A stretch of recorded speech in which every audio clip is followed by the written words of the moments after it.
negosiasi adalah proses tawar-menawar dengan jalan berunding guna mencapai kesepakatan antara pihak yang satu dengan pihak yang lainnya.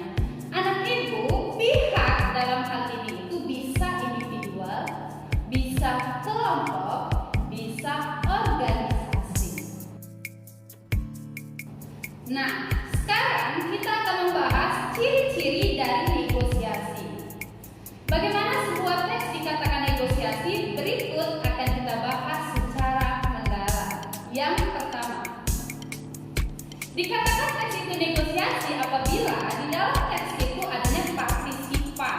Nah, partisipan di dalam hal ini itu adalah orang personal yang terlibat di dalamnya.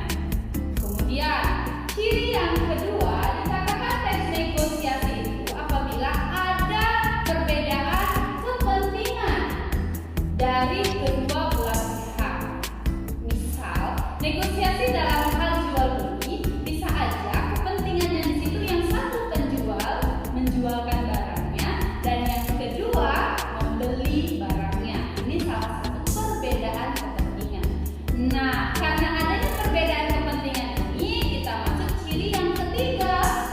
Di dalamnya pasti ada pengajuan dan juga ada penawaran, sehingga masuk ciri yang keempat, yaitu adanya kesepakatan sebagai hasil negosiasi. Jadi jika tidak ada kesepakatan, maka itu bukan tergolong ke dalam teks negosiasi.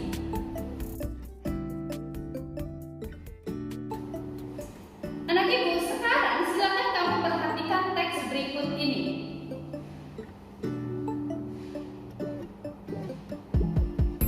Ya, jika kamu perhatikan teks berikut, kita akan mencoba menganalisis teks tersebut. Apakah teks ini termasuk ke dalam teks negosiasi atau tidak? Nah, kita bisa lakukan dengan memberikan beberapa pertanyaan di dalamnya. Pertanyaan yang pertama, apakah teks ini terjadi pengajuan dan penawaran? Iya. Di sini ada proses pengajuan dan penawaran. Kalau kita lihat, teks ini merupakan teks yang menunjukkan latar pasar atau jual beli. Kemudian kita lihat yang kedua, siapakah partisipan yang mengajukan dan siapakah partisipan yang memberi penawaran? Kalau kita analisis dari teks negosiasi ini, yang mengajukan itu adalah penjual, kemudian yang menawarkan itu adalah pembeli. Sampai di sini ciri-ciri negosiasi sudah terlihat. Kita lihat ciri yang terakhir. Apakah di dalam teks negosiasi ini terdapat kesepakatan antar partisipan? Ya, jelas. Kamu bisa lihat di bagian akhirnya. Di situ jelas menunjukkan adanya kesepakatan dari proses negosiasi tadi. Sehingga teks ini merupakan teks negosiasi. Nah, anak ibu, sekarang kita masuk ke puncak atau inti dan akhir dari materi kita hari ini, yaitu bagaimana cara menyampaikan pengajuan dan menyampaikan penawaran di dalam teks negosiasi. Silakan kamu simak diagram berikut.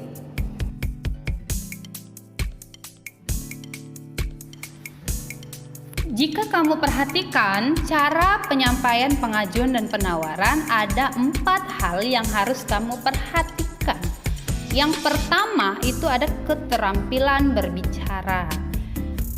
Keterampilan berbicara dalam hal ini itu ada faktor internal dan ada faktor eksternal. Jadi anak ibu, keterampilan berbicara ini ada yang memang sudah bawaan, yang memang sudah dipahaminya dari faktor keluarga, ada yang memang faktor eksternal dalam arti perlu pendidikan, perlu pelatihan untuk mampu berbicara dengan santun, sopan, dan resmi.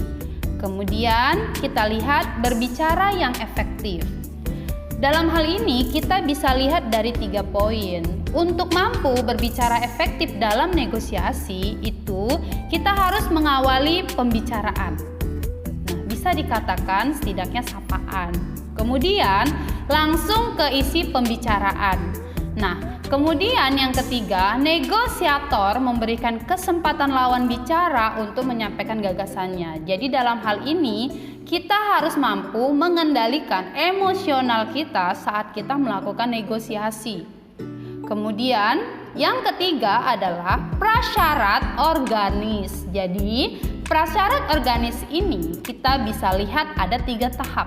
Yang pertama, jangan lupa untuk pengaturan napas. Kemudian yang kedua, pengaturan suara. Jadi suara ini juga bisa menentukan kelancaran dari negosiasi ya nak ya. Jadi suara ini bisa kamu kendalikan kapan kamu harus menggunakan suara yang keras dalam hal ini bukan marah, kapan kamu harus menggunakan suara yang lembut dan sebagainya. Jadi bagaimana kita menghindari agar lawan bicara kita tidak merasa tersinggung dengan apa yang kita sampaikan. Kemudian prasyarat organis yang ketiga itu ada pengaturan tubuh. Jadi pengaturan tubuh saat organisasi ini juga menentukan berhasil atau tidaknya negosiasi yang kamu lakukan. Kemudian yang keempat itu ada prasyarat bahasa. Jadi prasyarat bahasa ini ada 3. Yang pertama yang harus kamu perhatikan itu adalah dinamika bicara. Jadi dinamika bicara ini bisa kamu lihat kapan kamu harus menggunakan tanda titik, koma, dan kapan kamu bisa mengendalikan intonasi kamu saat berbicara. Kemudian yang kedua itu ada ritme suara. Nah, yang ketiga itu ada diksi. Diksi ini sangat penting sekali. Kita tahu diksi ini adalah pilihan kata. Sehingga saat kamu melakukan negosiasi sebaiknya kamu harus pintar dalam memilih kata dalam negosiasi tersebut agar tidak menggunakan kata-kata yang bermakna kasar. Nah, keempat poin ini sangat mempengaruhi pengajuan dan penawaran, sangat mempengaruhi lancarnya negosiasi yang kita lakukan.